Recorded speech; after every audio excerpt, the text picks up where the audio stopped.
Good afternoon, Live Learning Network. Hope all of you folks out there are doing well. My name is Stephen Schabel. I want to welcome you all to the Center for Birds of Prey.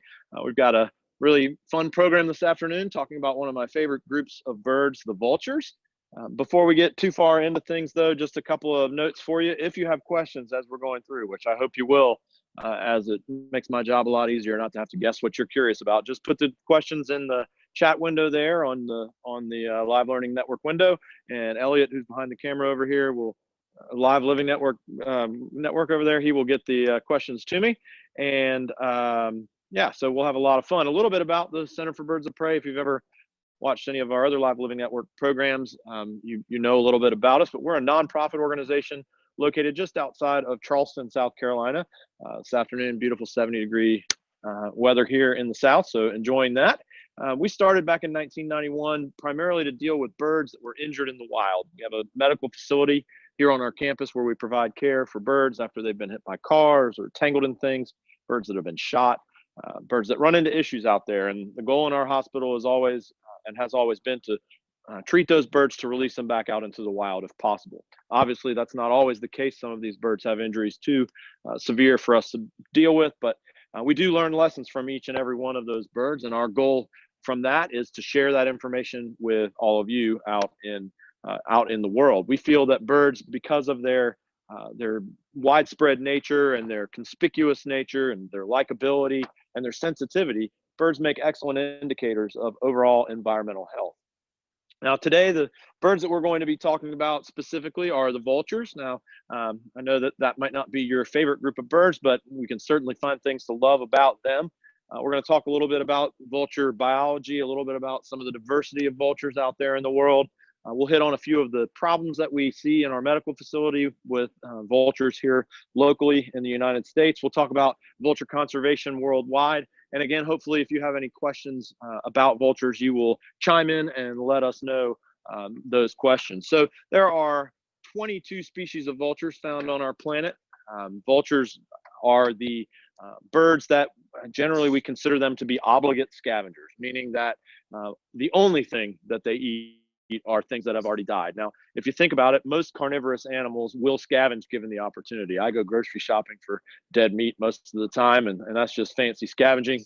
But vultures, the only thing that they're built to eat are dead things. Now, we deal with a lot of birds here at the center, most of which are the raptors, the grasping-footed birds of prey. But vultures are related to those birds and have a lot of similarities, which we will talk about. Here in the New World, North America and South America, we have 7 species of vultures, the largest of which is the California condor, and the smallest of which is a bird we're about to meet. I'll walk on over here. And inside of this box, we have the smallest of what we call the New World vultures. Been waiting patiently since our last program with school kids this morning.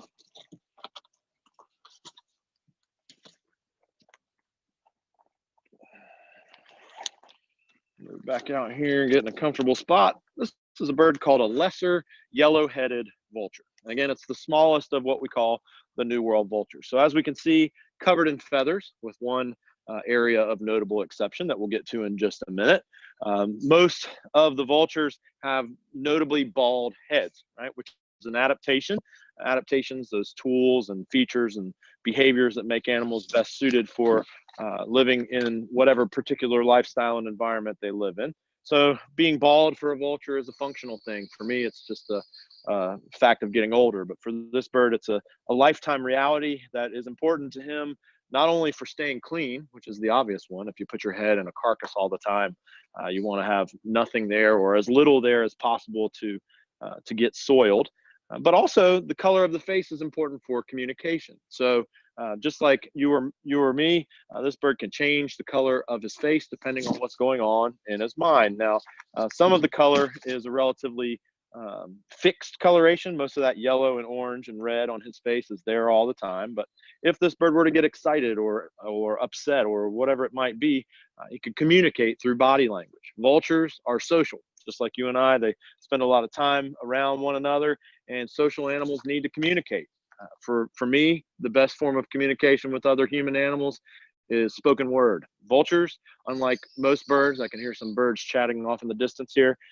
Vultures lack a voice box, no syrinx in here to produce sound, so he can't communicate with spoken word, with voice. He can't write either, so no communication that way. So really the only good form of communication for this bird would be body language, and there's a lot of it in the vultures.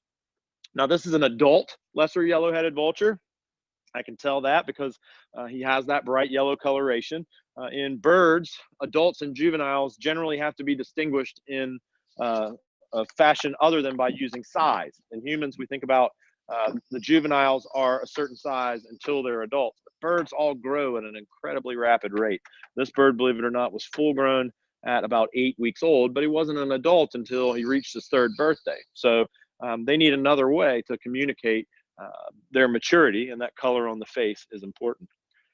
If we get close to the face, you'll see, like all of the birds of prey, this guy has that curved, pointed beak. He might eat something as large as a large deer carcass, and in order to get that into small enough pieces to swallow without having any teeth, the vultures have adapted this curved, pointed beak. We see it in lots of birds, and that allows him to rip and tear that food into tiny enough pieces to swallow.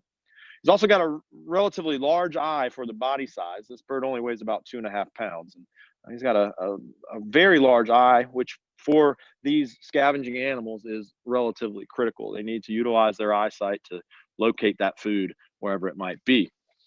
Now, eyesight and locating a carcass, that's a challenging proposition. Dead things don't move, and so it's relatively hard to see them. So some vultures utilize a sense of smell to locate their food. The yellow-headed vulture is one of those. If we look closely again, you might notice that nostril. It's what we call a perforate nostril. It goes all the way through from one side to the other. If you look closely enough, you can see right through there. Back in the early 1800s, John James Audubon, the notable ornithologist, he saw turkey vultures here in the United States, and that giant nostril led him to question whether or not this was a bird that could smell food.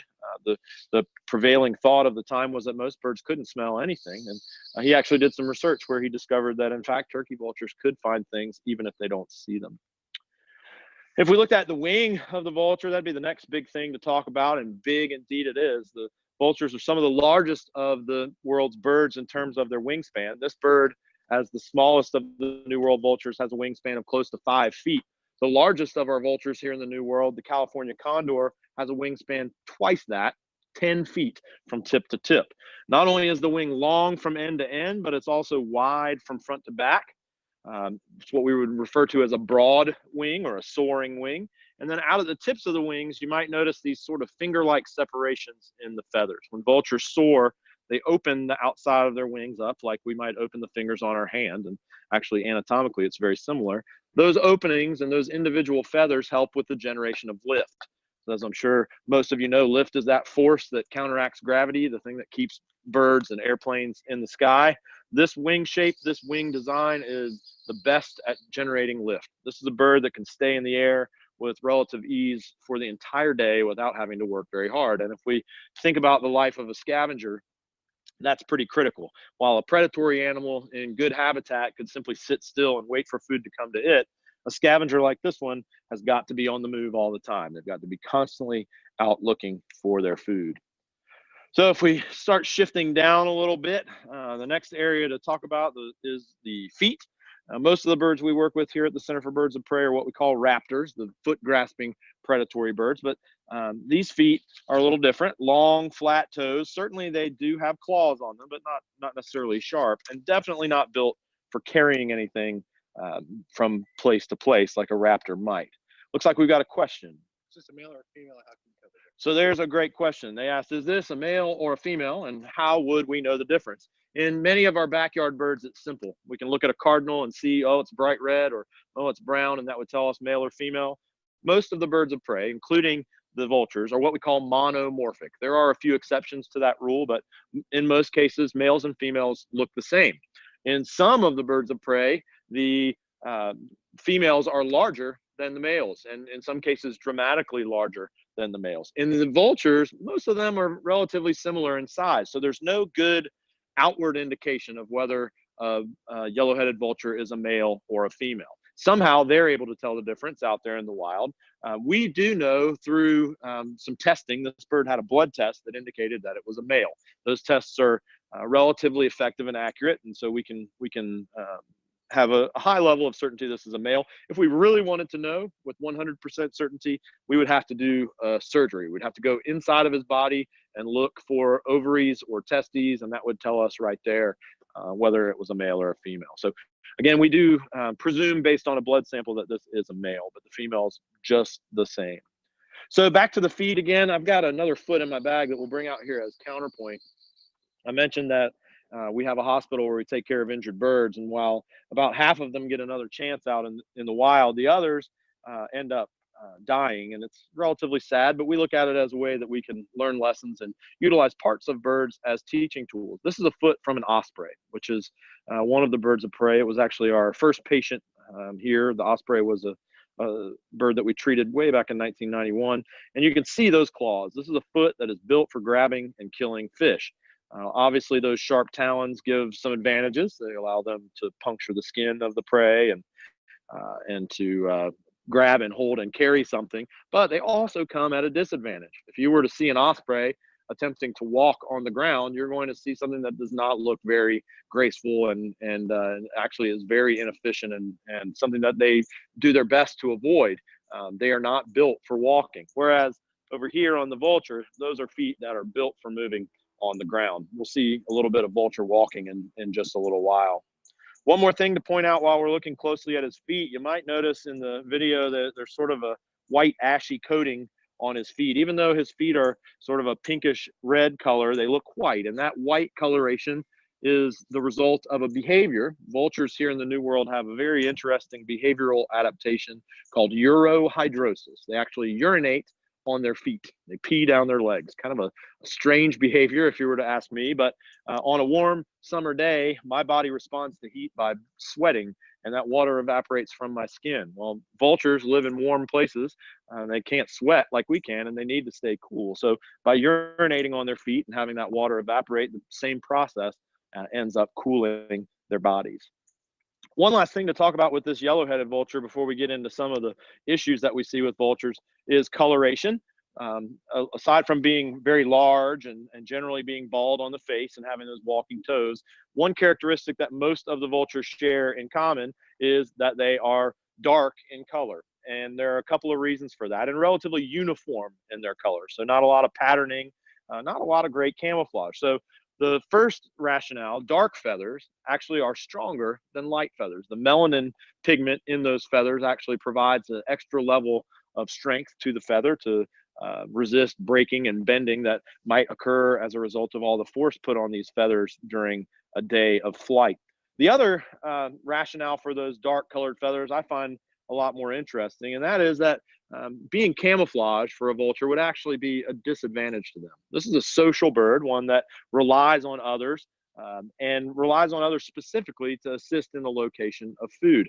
We talked a little bit about how the yellow-headed vulture might luck upon a carcass with this powerful sense of smell, but everybody else out there is simply hoping that some other vulture will find the carcass first, and then a system of public information takes place. So from altitude, it is very difficult to see a carcass, but it is very easy to see a dark colored blob moving around in circles on the ground. Once one vulture finds the carcass, everyone else can get in quickly and locate it. So I mentioned that we deal with injured birds out there, and there are a few things going on that we would want to point out to you just for awareness sake, the things that we know happen. The most common problem that we deal with in our medical facility is collision with a car. Elliot's going to pull up an image here to help demonstrate how that takes place. This is actually a turkey vulture that was involved in a collision with a semi truck, and you can see it there wrapped up in the rear view mirror. Scavenging by the highway is a dangerous game. Fortunately for the bird in this image, the injuries were not life-threatening, and it was able to be treated and released back out into the wild after a relatively short stay in our medical clinic. That was a very lucky bird. You can imagine that most birds probably don't fare quite as well in a collision with a vehicle of that size. These are relatively fragile animals in those types of contexts. One thing that we talk about a lot here at the center in terms of how we might reduce vehicle collisions is the idea of moving carcasses away from the highway. Most people assume that those carcasses on the side of the road are someone else's responsibility, and in reality, they are not.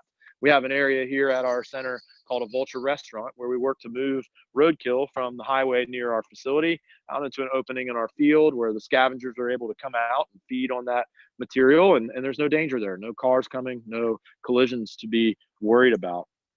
Another big issue we deal with here at our center and here throughout North America and likely throughout the world relates to lead poisoning.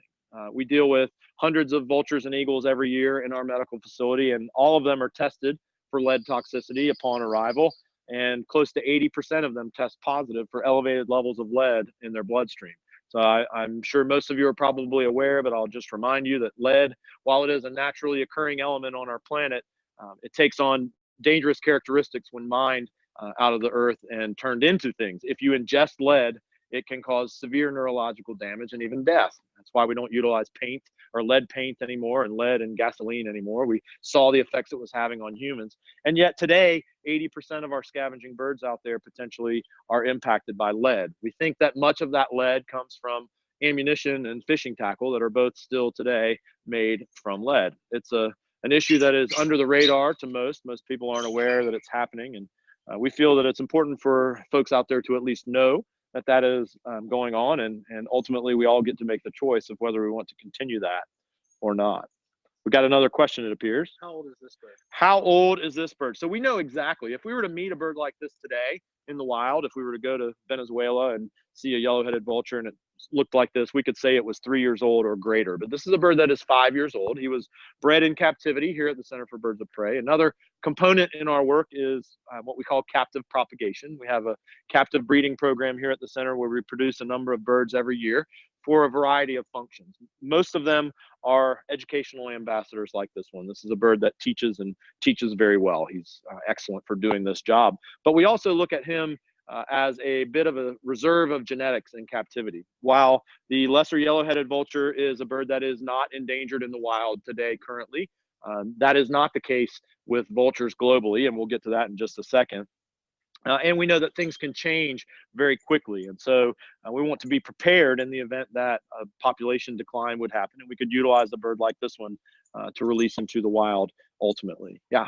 Can you explain the difference between a buzzard and a vulture? There's a great question. What's the difference between a buzzard and a vulture? So technically, if we were to use the technical definition, the word buzzard refers only to birds in the genus Buteo. So genus and species, the binomial scientific name system that was devised by Linnaeus back in 17, whenever.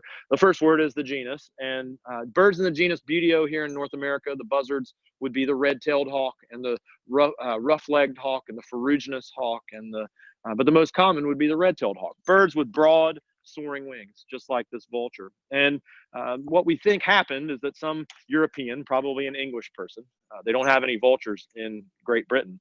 An English person probably got off of a vessel in the eastern United States back in the 1700s and was looking around for familiar things in the sky. And chances are the first bird they saw there was probably a turkey vulture. And they noticed this broad soaring wing and a very particular flight path circling, and it looked familiar. It looked like those buzzards from home. And so they called them buzzards, and that name sort of stuck, especially here in the southern United States. A lot of people still call vultures buzzards. Technically, it's incorrect, and beyond the fact that it's incorrect, it also kind of puts sheds a bad light on the vulture. The word buzzard has another meaning. Some people use buzzard as a term to refer to grumpy old guys. I don't know if any of you are buzzards out there, but don't point to the buzzard in the room. We don't let them feel bad. It's kind of a bad word. And again, we know these are very important animals that are underappreciated. The last thing we want to do is use an incorrect word to refer to them. So that would be the difference between a buzzard and a vulture. One more thing to show you while I'm giving him a few bits of food. It's one of my favorite things about vultures. He has an incredibly high metabolic demand. He needs to eat in the neighborhood of 15% of his body weight every day. And he has the ability to eat a far greater amount, even in just one sitting. All of that food wouldn't fit into his stomach. And so what we see is this growing pouch here in his esophagus. It's called a crop. This bird could pack probably 35 to 40% of his body weight into that pouch and then slowly digest it throughout the day. Something we would not be able to consume that much food in one sitting, but these birds have the adaptation that allows them to do that. So while I've got this bird, and before we go too much further, I want to talk about vultures in the world. I mentioned a little earlier that while our vultures today here in the United States are doing okay, the vultures of the world are in crisis. More than half of the world's vulture species are endangered or critically endangered, on the brink of extinction.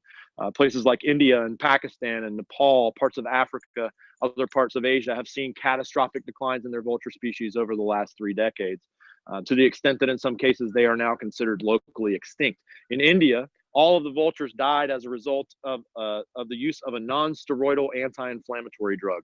I know that you are probably familiar with a number of non-steroidal anti-inflammatory drugs. My preference is ibuprofen, but ibuprofen, Tylenol. The drug in this case is one called diclofenac. It's a drug that's utilized widely in human medicine, and about 30 years ago, it was approved for veterinary use in India.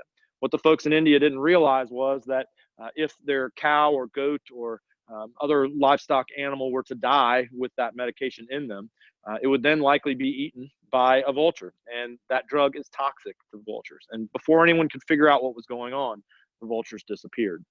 In Africa, the results of poaching of elephants and rhinoceroses are causing declines in vultures. The poachers realized that that same large size and dark coloration that leads all of the other vultures to be able to quickly locate the scene of a carcass could also alert authorities to the scene of a crime. And so poachers are now poisoning carcasses to poison the sentinels that are leading the game wardens to find them. It's a relatively closed-minded outlook, but a very complicated problem nonetheless. It's something that education is a critical key.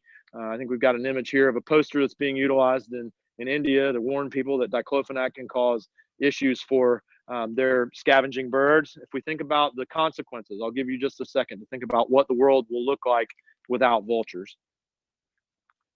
I bet most of you are envisioning a place with carcasses piled high, dead animals everywhere, no one to eat the dead things. Well, that's the standard reaction and response there is if we didn't have any vultures, no one would eat the dead stuff. But in reality, there are lots of other scavengers that would gladly fill in the role that the vultures play. In India and Pakistan, the primary scavengers that have filled in the absence of vultures are dogs and rats. And I'm a big fan of dogs. I love them. I think they're fantastic animals. But in large numbers, dogs cause significant problems for human health. The biggest issue today in India is rabies. They have the highest incidence of rabies per capita anywhere in the world in India, primarily due to the fact that their vulture populations have crashed because of that drug. It's a note to be aware of, but also a note to just how quickly things can change. Again, our vultures here in the United States today doing quite well, but things can change rapidly. We know that lead is out there. We know that it's an issue. We know that there are other things that could be causing problems. And arguably, this is the group of birds that is probably the least well studied of any of the birds. People just assume that vultures will always be here, that there's no need to pay too close attention to them. Not a safe assumption. So I'm going to put this guy back in his box so we can talk about a few other things. One of the problems that we see here at the center, and one that we want to talk a little bit about, this is the hardest part. He's not so sure he wants to go back in the box. And with a wingspan like that, fitting into this opening is a real challenge.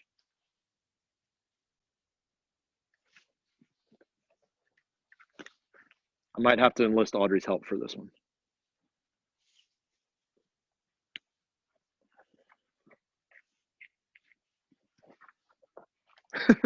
Audrey's going to take him so that I can start my conversation about the next thing while we're getting him put away. So one of the biggest problems, or one of the most challenging problems that we see here at our center related to vultures, is kidnapping. So I know that probably sounds odd to you. We got a question before I get into it. A little bit of a comment. So one of the sites has identified that they see lots of turkey vultures in Massachusetts. Right. So there's a great point. So you're in Massachusetts, and your most common vulture there is the turkey vulture. Up until just a few years ago, that would have been the only vulture that you would have had any chance to see in Massachusetts, because the only other vulture found here in eastern North America, the black vulture, who we'll meet in just a moment, is a bird that's generally limited to more southern latitudes. They need a little bit warmer climate. The yellow-headed vulture that we met is just a cousin of the turkey vulture. If you imagine that bird with a red head, that's the bird you're seeing there. But today, you may start seeing more and more black vultures. Their populations are expanding to the north.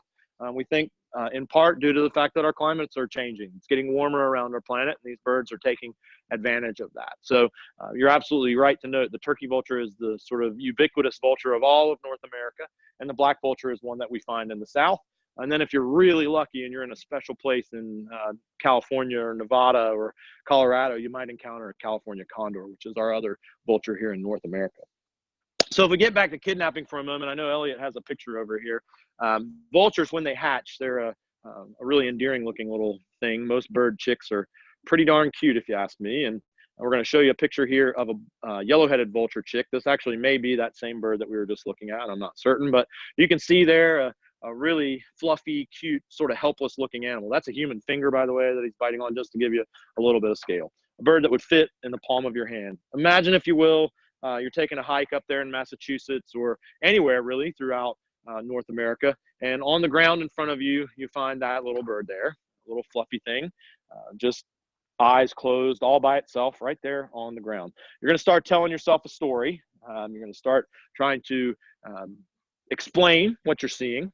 And if we take a little walk here, imagine we're walking and we found that chick. We're going to think, uh-oh, that bird probably fell out of his nest. And so we're going to start looking around for a nest. And where would we expect to look to find a nest? Well, we're going to look up in the trees, right? Birds make things out of sticks. They're usually round and woven together. Nests, that's where they put their eggs, right?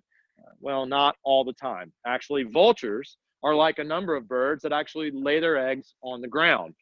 For the last 2 springs here at the center, we've had a really interesting occurrence. We've had a black vulture that has nested with us, a wild bird that has nested right between 2 of our enclosures here on our campus. So we're going to move up here and we'll get a look. Hopefully there's still enough light to see her back there. But if you notice, right in the center of the space, all the way up against the wall, there is a black vulture. This is a bird that is currently on her nest. I'm going to put a little pressure on her and see if she'll stand up. So that maybe we can see those eggs. We don't want to cause her too much stress, but under her are 2 eggs that she has laid. And for the next 40 days, will you just stand up just a little for me? Just a little, there we go. And we'll back up. Those are her eggs. And for the next 40 days, she will incubate those eggs. She and her mate will trade off incubation. It's a steady, basically nonstop process for 40 days of incubation. And then if all goes well, those eggs will hatch into something that looks very much like that little bird that you just saw. The point we're trying to stress here is, again, when you find that bird on the ground, we don't want you to interfere. Again, a lot of folks look at it and think that there's a problem, that bird is in trouble, when in reality, he's right where he's supposed to be. So we don't want you to pick the bird and take it home and try to take care of it. The next bird we're going to meet is actually one that has the very same story. He's a black vulture that, like the eggs there, was on the ground. Someone found him and picked him up and did their best to help him. And in doing so, they created a problem. This is a bird that we refer to as a human imprint. Young animals need to see their parents providing them with food when they're young in order to develop an appropriate self-image. And it's a process that can't be rewritten or undone. Looks like we have a question. How many eggs per clutch, and does it change per species? So how many eggs per clutch, and does it change per species? Black vultures typically 1 to 2 eggs. And certainly in birds, there's a wide variety of numbers of eggs per species. General rule of thumb is the smaller the bird, the larger the number of eggs. And this is a very large bird. This is an adult black vulture. So this is a bird that was found when it looked like that photo, and was taken home and was given food, and in that process was broken. I don't think I have to tell all of you, but this is not how a wild black vulture should behave around human beings. They ought to be afraid of us. They ought to want to get away from us. This bird essentially thinks that it is one of us. It thinks that it is a human. And again, we cannot undo that process. We've got our afternoon flight demonstration that's happening behind us here as well. We've got a bird in the sky Elliot might catch a quick glimpse of. That's one of our kites. That's a bird called a yellow-billed kite. It's a native of Africa. You can check back later in the year for our program on kites. We'll talk more about them then. So just like the yellow-headed vulture, no feathers on the head, the white cakey substance on the feet, that's those urates from that uric acid from the urohydrosis. A couple of things about this bird in flight. I don't know if you can hear it, but when this bird flaps its wings, it makes a great deal of noise. If you check back in again later in our Live Living Network program series, you'll see a program on owls. And owls, one of the things we focus on is just how quiet they are, because as a nocturnal hunter, sneaking up on food is critical for them. This bird, making as much noise as he wants, isn't going to scare his food away. He's the bird that is primarily eating dead things. Black vultures are a bird primarily found in the southern United States and in Central and South America. But again, their populations are increasing to the north. They're expanding in their range to more northern states. Doesn't have that perforate nostril like the yellow-headed vulture. No sense of smell here. He relies entirely on locating his food by sight, or locating those that have already located their food by sight. We're going to see if we get a little bit of walking from this bird as well. We talked about those feet. They're built for moving around on the ground. If we saw an eagle or a hawk doing the same thing, it would be much less graceful. This bird, again, has the advantage. He does not need those grasping feet. Instead, he can use his feet for ambling on the ground. This bird is one of the largest of North America's birds, weighing in at about 5 pounds. Black vultures are significantly larger than their turkey vulture cousins. Ooh, just had a flood of cardinals come in over our heads. One of those things about birds, they're all around us.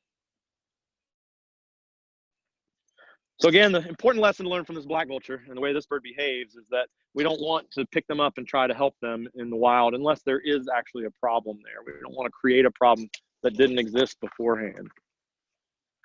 This bird is now 17 or 18 years old. He may live 50 or 60 years in captivity. We know that large birds have potentially very long lives, both in the wild and in captivity. They're very intelligent as well. It's one of the challenges with training. We use positive reinforcement when we're training these birds, and vultures are quick to pick up on areas where they can perhaps abuse the system a little bit.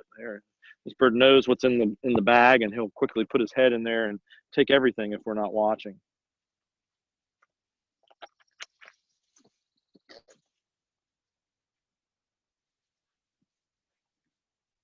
We've got another question, it looks like. Is this another one of those monomorphic birds where there's no difference? So is there any difference between the males and the females? Almost no difference at all that we can tell looking at a vulture. So this, I don't even think we know whether this is a male or a female. Never laid an egg, so that's pretty good evidence that it's probably a male, but not a guarantee. And again, if we wanted to know, if we needed to know, we would have to do some invasive procedures to determine it. Besides humans, what other predators do the vultures have? So there's a good question. Besides humans, what other predators do these birds have? Almost none. They are large birds.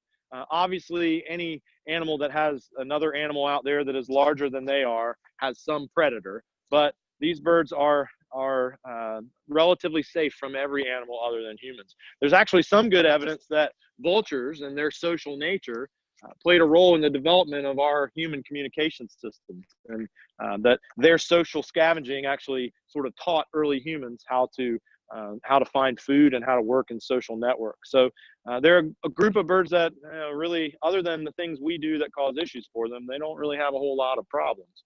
Looks like we had another question. Keep them coming. The comment is there's a location called Buzzards Bay on Cape Cod. Any idea which buzzard is named after? So again, back to that buzzards and vultures. Maybe that Buzzards Bay in Cape Cod could have been where those British settlers landed and first misidentified a vulture as a buzzard. But Cape Cod is far enough north that the turkey vulture would be the only common vulture you would expect to see there. The buzzards that you'd expect to see there, the red-tailed hawk buzzard or the red-shouldered hawk buzzard, both found in Cape Cod, but probably no black vultures that far north other than sort of on a fluke. It used to be that we would say that the Mason-Dixon line was the north-south dividing line for the black vulture. They didn't go much further north than that. But today, again, we're seeing them in Pennsylvania and New York, not quite so far north as Cape Cod. We've got a question from a group that joined a little bit late.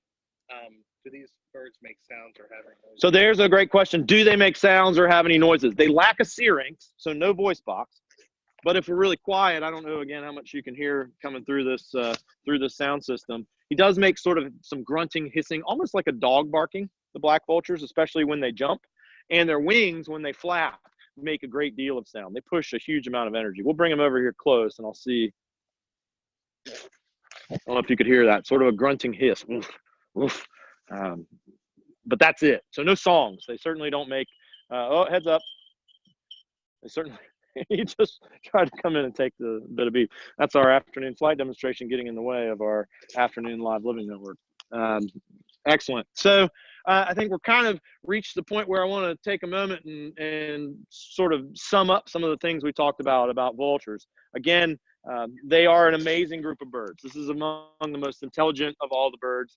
They share level of intelligence with the canids and perhaps even some humans. We got another question. Why don't they have any feathers on their head? So let's keep them out for just a second. Something made a noise in my ear, Elliot. I don't know if that means my battery's dead or what, but no feathers on the head stays cleaner when you're putting your head inside a rotting carcass, right? And birds we know need to be clean.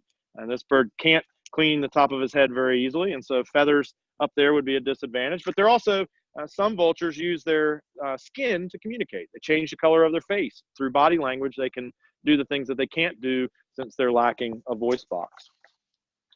So again, one of the most intelligent, one of the cleanest, one of the, in terms of their function and how they relate to humans, one of the most important groups of birds out there, and one that we just don't appreciate very well. It's a group that we've taken their common nature and essentially used that as a rationale to ignore them. The amount of information that we know about vultures is relatively low. They're a group of birds that haven't been studied all that much. And because of that, we have a great deal that is yet to be learned. This is a group of birds that, as we've seen in other parts of the world, without them, we end up in big trouble. And we don't want that to happen here in North America. So it's very important that we spend as much time as we can focusing on learning about these vultures and what they can tell us about our world.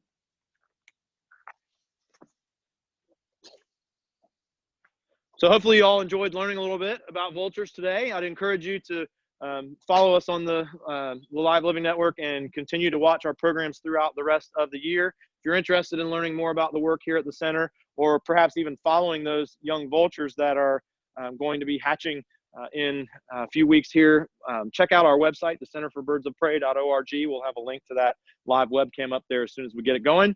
And we hope you enjoy the rest of your afternoon and keep your eye to the sky. Thank you.